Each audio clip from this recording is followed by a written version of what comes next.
جو کہتے ہیں کہ میلاد منانا درست نہیں ہے وہ ایک بار یہ ویڈیو ضرور دیکھیں۔ کیا قرآن مجید میں کیا آمد مصطفیٰ صلی اللہ علیہ وآلہ وسلم کا ذکر موجود ہے؟ آئیے عرض کرتا ہوں۔ پہلی آیت، لقد من اللہ علی المؤمنین اذ بعث فیہم رسولا، فرمایا اللہ نے ایمان والوں پر احسان فرمایا جب ان میں اپنے رسول کو بھیجا۔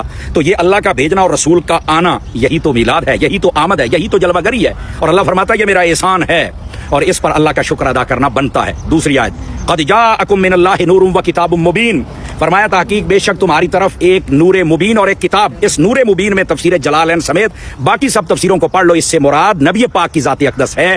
فرمایا کہ محبوب پاک جو آئے ہیں یہ اللہ کا نور تمہاری جانب آیا ہے، تو اللہ نے جو بھیجا اور حضور آ گیا، یہی تو میلاد ہے۔ تیسری آیت، اللہ رب العزت فرماتا ہے هو الذی ارسل رسولہ بالہدی ودین الحق، فرمایا اللہ وہ ہے جس نے اپنے رسول کو ہدایت اور دین حق کے ساتھ بھیجا ہے۔ تو یہ جو اللہ نے بھیجا ہے اور رسول پاک آئے ہیں، یہی تو نبی پاک صلی اللہ علیہ وسلم کا میلاد اقدس ہے۔ چوتھی آیت، اللہ رب العزت فرماتا ہے لقد جاءکم رسول من انفسکم عزیز علیہ ما عنتم حریص علیکم بالمؤمنین رؤوف الرحیم، تحقیق بے شک آ گیا تمہاری طرف عظمتوں والے رسول جو تم ہی میں سے ہیں، اگر تم پریشان ہو جاؤ تو وہ برداشت نہیں فرماتے کہ تم مشقت میں رہو، اور وہ ایمان والوں پر بڑی ہی کمال درجے کی مہربانی اور شفقت فرماتے ہیں۔ یہ بھی نبی پاک کی آمد کا ذکر ہے۔ اور پھر اللہ رب العزت قرآن مجید میں فرماتا ہے قل بفضل اللہ وبرحمتہ فبذلک فلیفرحوا هو خیر مما یجمعون، جب اللہ کی رحمت و فضل ملے تو خوشی مناؤ۔ بتاؤ تو صحیح نبی پاک سے بڑا فضل کیا ہے، رحمت کیا، نعمت کیا ہے، تو پھر ہمیں خوشی منانی چاہیے۔